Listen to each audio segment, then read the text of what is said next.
By the age of 3 or 4, children have come a long way in their development. In their play, language, and reasoning, a real gap is being bridged between infancy and adulthood.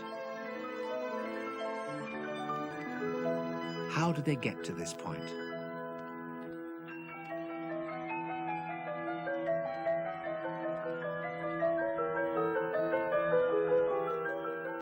Is it simply a question of following a biological plan? Do babies really start with nothing? Or are the foundations for development in place at birth?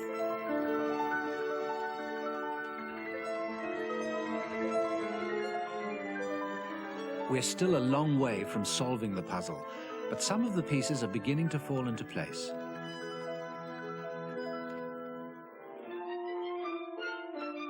Over the last 20 years, one of the most important changes in child psychology has been an increasing realization of the sophistication of the infant's starting conditions.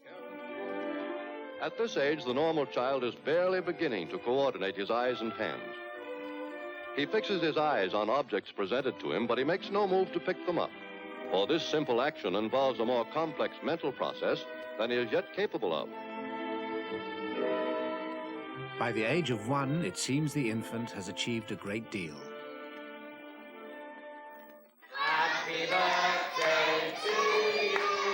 I think people are now concentrating more on infancy than they were because psychologists began to suspect that infants had more competence than we thought they had originally. Second, and I think this is essential too, psychologists realized that there were new techniques that we could get at pre-verbal intelligence. Most of the really interesting techniques 30 years ago used language. You can't use language with a 3-month-old. You use the way it looks at the world, the way it attends to the world by sucking harder and so forth. So I think both from a technique point of view and from a history of psychology point of view, there's been a new focus on infancy. Every foot of this film has been indexed, studied, and analyzed by Dr. Gassell, his associates, and his students in order to identify the particular patterns of behavior most characteristic of each stage of development. For years, film has been used to monitor and record the activities of babies. In the last few years, video and computers have helped researchers devise new ways of revealing infants' abilities which had previously remained hidden. Here, the researchers are investigating the development of short-term memory in 4-month-old Jonathan. On the middle screen, whenever beeps are heard, either circular shapes or square shapes will appear. He has a simple rule to learn about what happens next. Can Jonathan learn that pattern? The infant is sitting in front of 3 computer monitors, and on the central screen we show a fixation where we try to get the baby's attention with that. And once the infant's looking at that, we start a trial, and that involves turning on the middle screen to a different design, which is either circular shapes or square shapes. Then what happens is there's a gap, and either the left or the right comes on. What's happening is if there's circles in the middle screen, then always the right side's going to come on. And if there's squares in the middle screen, then always the left screen's going to come on. So we're seeing if the babies can learn the pattern and to associate the middle pattern with which side's going to come on next. Adults will find this a straightforward rule if it's explained to them. But can a baby at only 4 months learn this rule and without any explanation? Jonathan is given a learning period of just a few minutes. In anticipation, he looks to where the next picture is going to appear.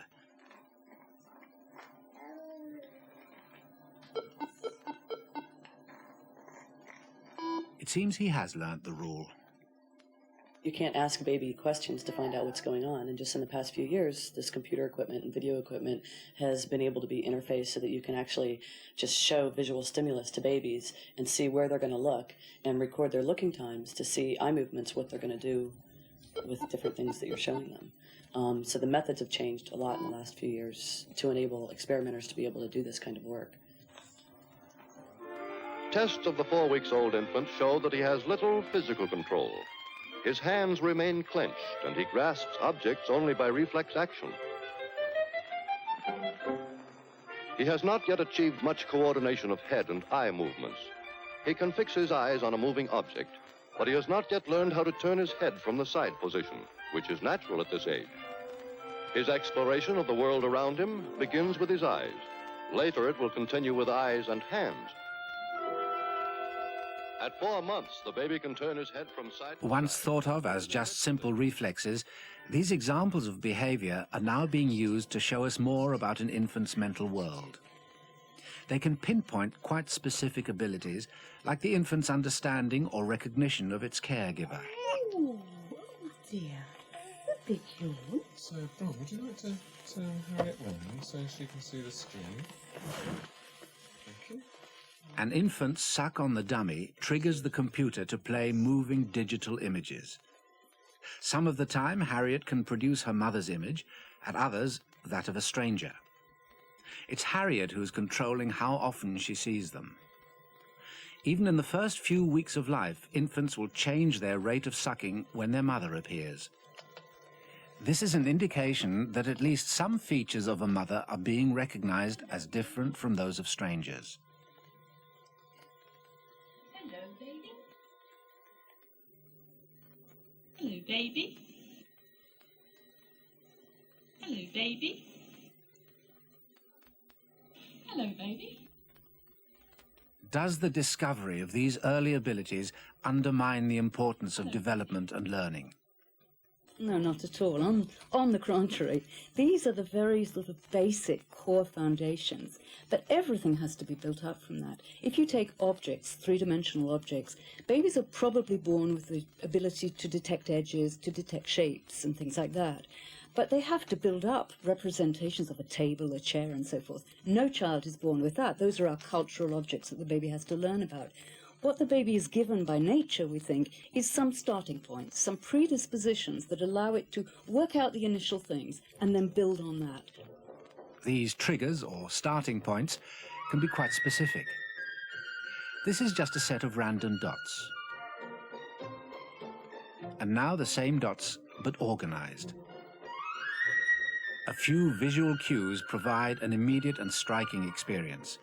We know straight away that the dots evoke the movement of a walking human. Is this because of the knowledge we've built up about bodies and how they move? Possibly.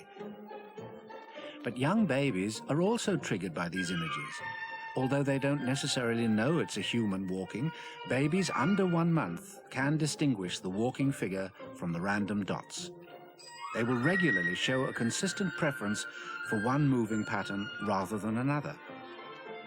What are the implications of this sensitivity to biodynamic motion and the many other early abilities? For many philosophers and psychologists, the infant was seen for a long time as a blank slate, an empty vessel to be filled with knowledge, a tabula rasa. These sorts of findings from developmental research are now challenging that simplistic view. We've got to find some sort of middle way between these two ideas of a totally tabula rasa, of a baby coming into the world with nothing, knowing nothing, and a very sort of preconceived, pre-structured baby who comes into the world knowing everything and waiting for triggers. What we really want to know is, are there some predispositions that allow the infant to capture some aspects of the environment over others, so that their attention is captured, say, by human language, by things in the visual world like human faces. Those are the sort of predispositions that the child has. But the child, one, learns very fast and an enormous amount during the early months of life. And two, the environment is essential to even get those predispositions off the ground. They can exist and not be tapped into, and they won't develop at all. So the notion of a developing child is essential. At the age of 2, many children have already spoken their first words. Although his shyness disguises it here, Sebastian has a small vocabulary and the beginnings of simple sentences. But as psychologists have shown, his path to becoming a language user started much, much earlier. At only a couple of months, Sebastian's life was filled with his parents' language, with baby talk. Bite those fingers. What could he be gaining from this experience? What we know from experiments with babies is that from the moment they're born, they distinguish human language from other sounds. And you can do that by putting headphones on the baby, having a non-nutritive dummy, and then having the baby listen first to say any old sounds, and then suddenly a human voice will come in, and looking whether the baby just continues sucking because it's bored with sound input in general, or whether the change in sound from speech to non-speech or vice versa, it sort of attracts the baby's attention and makes them suck harder. So at birth they do that. After only 4 days, they distinguish their mother tongue from other languages. So if it's an English-speaking infant or in an English-speaking environment, the baby will distinguish English from French, English from Russian, English from Japanese. But it won't distinguish Russian from French. So what it's picking up are the real patterns of its own language and distinguishing those from others. Oh! You? Oh, my hair you are! So as an infant, Sebastian had abilities in attention, in face recognition, and in his attunement to language surprisingly early. With these striking findings, is research taking us back to the view that much more of development is innate? If so, what role has his environment played? Was Sebastian simply picking up the words and structure of English from the speech of the other people around him? Or was there something special about the way they behaved towards him?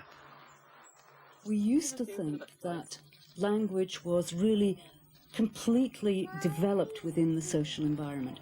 Then came a long period where everything was innate, and one didn't have to worry about anything to do with the social environment. I think now the tables have turned again, and we're going to have a much more subtle view of the input to the baby, the way the mother draws the baby's attention to things, the type of language the mother uses. Who's that? At only a few months, Alice may have highly attuned language abilities, but her parents are providing a unique framework, a contrived conversation easing her into the world of communication. Hello? Hello, Dolly? Hello? Good girl. It's important when you're looking at caregivers and infants to focus on what both parties are doing and not just one or the other. From the point of view of the caregiver, in linguistic terms, they are really speaking a new language. Now, if you gave me a 3-month-old right now, I could do it. I find it difficult to do just in an adult setting. There's something that we call motherese or baby talk or parentese, to be correct, I think, where we use very, very exaggerated contours. Let me try anyway. Hello, Richard. That's a telephone. Isn't it a telephone? So we repeat a lot, we point a lot, we exaggerate certain syllables of a word, and we exaggerate the ends of sentences and things. Now, we know from research that babies pick up on that very quickly. That's the way they distinguish their mother tongue from other languages. Motherese gives them that in a very, very exaggerated form. However well-attuned the newborn is, learning a language is a genuinely two-way process. I'd say something and give her space to talk back. And because often she'd join in, and then instead of carrying on with her joining in, I'd suddenly realise, oh no, actually, hey, she's talking to me. So I'd shut up. And then, so we'd develop, I suppose we developed over the time. I mean, this sort of question-answer response thing where I would wait for her to talk back to me and really give her the space. And then eventually she'd fill it. And so hopefully she was just realising that communication is a two-way thing and that it's fine and you can overlap and everything, but basically you give and take and you give and take, and that's what she does now. There's some nani. Or do you think Dolly wants some pasta? It has now been shown that we are well prepared to become language users. It's also clear that the development of those early abilities is not inevitable. The framework that Alice and her mother have built up is one that started way back in early infancy.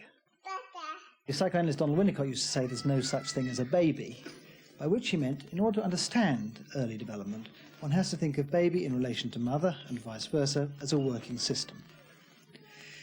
Now, in studies of infant development, tracing them through to later life as well, one of the important features that seems to come through studies is something which in a way accords with common sense, to do with a mother's sensitivity towards her infant. And the question is, what are the most important features of such sensitivity?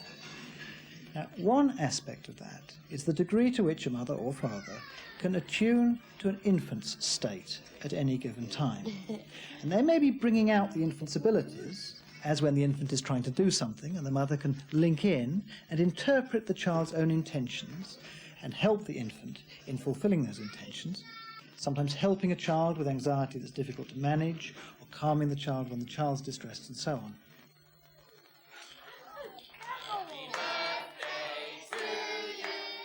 This system is not just tied to infancy. It accompanies the child through development. By the age of 3, most children will be broadening their social horizons.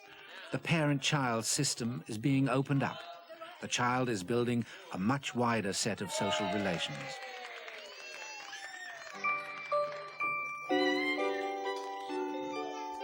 Ironically, although developmental research has shown previously unexpected abilities in the infant, it has also thrown new light on some surprising inabilities of the 3- and 4-year-old. Well, 3-year-olds are very competent at things such as language skills.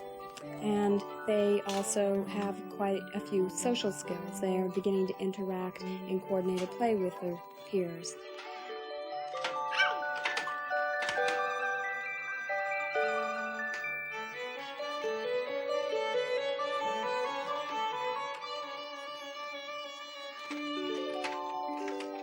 When you look at very young children, say around 1.5 or 2 years of age, there are many instances in which those children do things that strike you as odd, and it's very clear to you that perhaps they're not thinking about things the same way that you are. By the time children are about 3 years of age, they often seem quite competent compared to a 2-year-old or a 1-year-old. They have a very good use of language. They are starting to tell you about things and engage in narratives and things like that that make them look quite competent. However, psychologists have discovered that there's a whole realm where 3-year-olds have difficulties. These difficulties aren't to do with the child's ability to reason about the physical world. They aren't about subtleties of language development. They're difficulties with some of the most day-to-day activities. Well, psychologists were interested in how children develop an understanding about the mind. How do they find out about other people's minds? What do they know about their own mind and other people's minds? And as adults, we constantly appeal to mental states to explain and predict the actions of others. So we appeal to beliefs and desires, emotions, intentions. And when psychologists began to look at children's understanding of the mind, they found out that children don't seem to share this same kind of understanding. And this came as quite a surprise because we take it for granted almost that we're doing this all the time. As adults, it's such a commonplace thing to do that it's hard to imagine that someone else wouldn't be able to do that. What's in here? What's in there? What's in there? Smarties, that's right. Good job. Okay, shall we open it up? Oh, what's in there? Colors? Children of around 3 certainly seem to generate odd explanations of even their own beliefs and how they change. Now, when you first saw this tube all closed up like this, what did you think was inside here when you first saw it all closed up like this? Good job. Good job. Shall we play another game? Would you like to play another one? Well, the Smarties task is looking at whether children can tell you that they've had a previous false belief about something. So, for example, when I show the children the Smarties box at first, they think there are Smarties inside, and then they find out that there are pencils inside. And the key question is when you ask the children, what did you first think was inside? And a 3-year-old will often tell you that they thought there were pencils inside, so they focus on what they now know to be true, and they can't go back and recover their previous false belief. A 4-year-old doesn't find this as difficult and will quite easily tell you, oh, they first thought there were Smarties in the Smarties box. That's a Smartie box, isn't it? It is. Now, when I showed you this Smarties box before, all closed up like this, when I first showed it to you, what did you think was inside there? Good job. Uh-oh. What's inside? Pencils. No sweets, huh?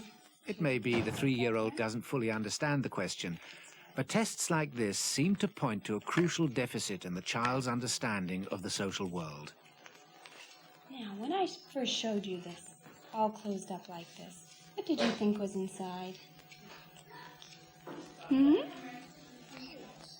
Pencils. Good job. Other people are rather important for young children. And insofar as a child needs to understand his or her world, that will involve understanding things, but also understanding the nature of people. And in certain ways, people are rather peculiar kinds of thing.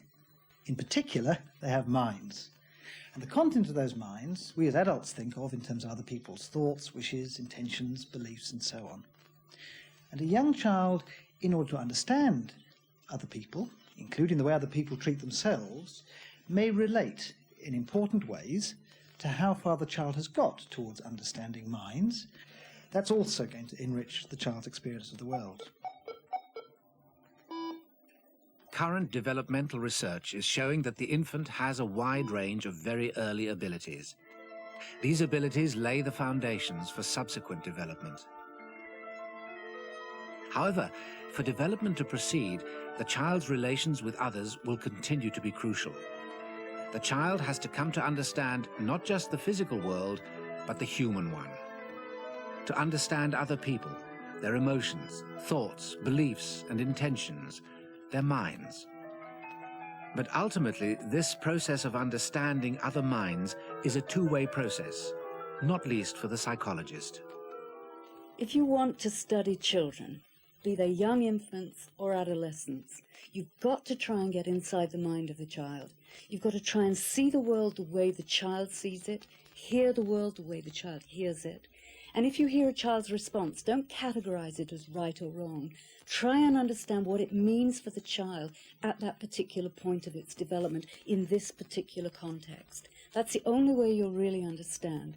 It's a great challenge. It's not easy. But when you succeed, it's incredibly thrilling.